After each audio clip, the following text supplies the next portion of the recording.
बिस्मिल्लाहिर्रहमानिर्रहीम। अस्सलामुअलैकुम।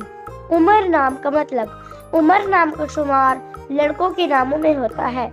उमर नाम की इब्तिदाई तारीख अरबी जुबान से निकलती है।